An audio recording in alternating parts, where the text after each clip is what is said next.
which is Marcos Galperin, who, as Mark mentioned earlier, he's on the board of Satellogic, involved with a lot of these other companies.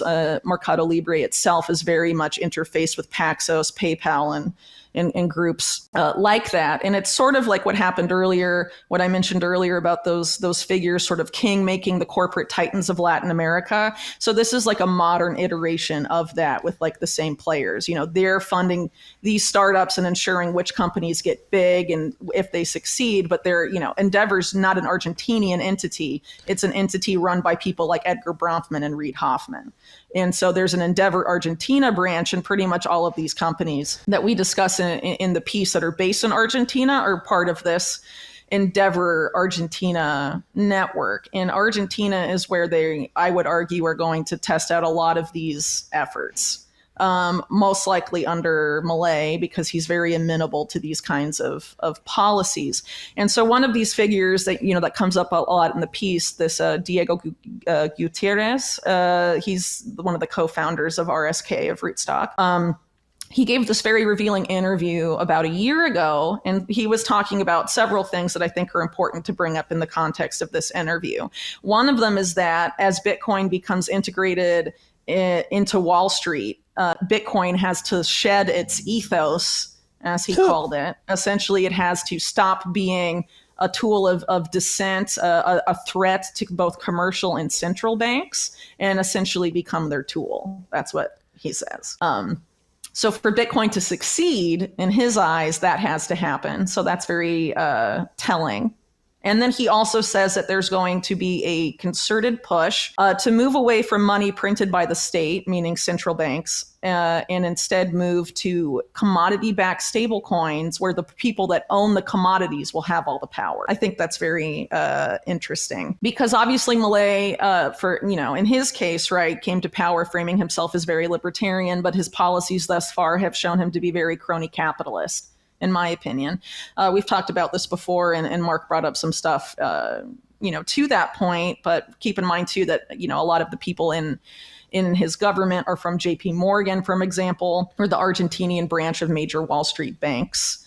He's been very closey with people like Fink and Musk, as discussed, among others, and very friendly with like Zelensky and the Ukraine stuff. I mean, this is not a very libertarian guy under other metrics, and there's been a lot of antagonism with him and Argentina's central bank, which of course is responsible for a lot of bad stuff that has happened in Argentina. But people also need to remember the history of how Argentina got here, which, as a lot of this fiscal trouble for Argentina began when it was run by a U.S. and CIA-backed military coup, then under Carlos Menem, who was the great, I say this great not in the actually like, oh, that was great sense, like big, I guess, the big neoliberal in Argentina, recent political history, who was basically just like a goon for, U.S., foreign interests, really, to like gobble up Argentinian resources. Milei is a big fan of Menem, and some of the people that are in his government started their political careers under Menem, like Patricia Bullrich, the interior minister, for example.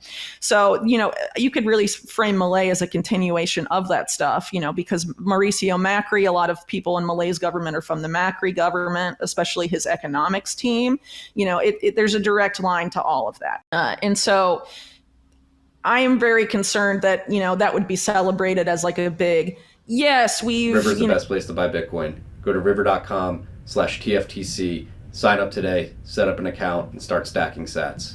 Back to the video. He's gonna, the central bank's not gonna print the peso anymore. It's over, and he's saved Argentina. Well, is it really saving Argentina if he's, going to make, they're going to use dollar peg stable coins. They're regulating the cred of Bitcoin right now. And they're going to move to this whole model of commodity-backed stablecoins, which is already actually happening in Argentina. A company backed by Visa that's based in Argentina is tokenizing basically all of the country's grain deposits to use that as currency. So whoever owns all of the grains, and the biggest landowner is a big former backer of Mauricio Macri, part of Endeavor Argentina. His name is Eduardo Elstein. He owns all of the commodities. He's also a big shareholder of some of Israel's biggest companies. He's going to be the guy that basically controls the money then, right? At least with the grain-backed stable coins. So if you have all these oligarchs in charge of different industries, which is essentially what Argentina has been becoming and has been happening really everywhere around the world, who's going to be in charge of the money? Is that really better than the central bank having it? Because remember, the central bank's run by the commercial bank. So you're just getting, I mean, the same shit under a different, name. Basically, I don't know. I mean, there's a lot of different stuff going on here, and it's going to be interesting to see how it develops. But sorry, I'll let someone else talk. I've been rambling a while. No, it's amazing. I think the way you talk about just sort of this establishment of commodity-backed stablecoins and money, it gets back to this idea of kind of what Marty was saying earlier. Well, there's still the Oracle problem. There's still all these issues of making a federated sidechain work. Well, then you look at, well, where did the money go? A lot of this research came from looking at VCs and looking at where the money came that, funded and founded these companies. And you look at, you talked about X. A lot of people forget Elon was heavily involved in PayPal, and X was, initially an idea that came out of the PayPal primordial goop.